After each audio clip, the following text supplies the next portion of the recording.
ডিম নিক্ষেপ করা হয়েছে।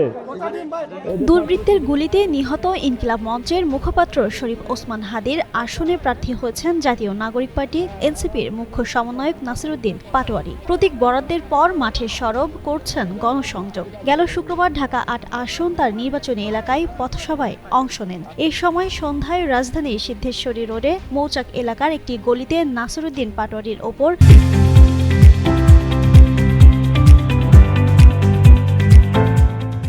ডিম নিক্ষেপ ও নোংরা পানি ফেলার অভিযোগ ওঠে।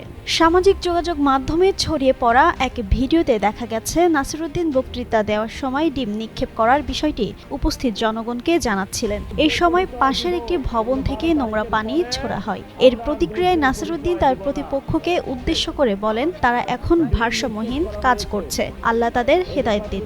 এই বিষয়ে এনসিপি নির্বাচনী মিডিয়া উপকমিটির প্রধান মাহবুব আলম বলেন, মৌচাক এলাকায় বাংলা টিভির গলিতে প্রচারণা চলছিল। এই সময় বাংলা টিভির বিপরীত দিকে একটি ভবন থেকে নোংরা পানি ফেলা হয় নাসিরউদ্দিন পাটোয়ারির ওপর। এর কিছুক্ষণ পরেই তাকে লক্ষ্য করে ডিম নিক্ষেপ করা হয়। এরপর তারা ওই এলাকার কর্মসূচি যথাসম্ভব দ্রুত শেষ করে পীরবাগে চলে যান। তবে এ ঘটনায় নাসিরউদ্দিন পাটোয়ারি আহত হননি বলেও জানিয়েছেন তিনি। এনসিপির পক্ষ থেকে অভিযোগ করা হয়, একটি প্রতিপক্ষ রাজনৈতিক গোষ্ঠী পরিকল্পিতভাবে এই হামলা চালিয়েছে।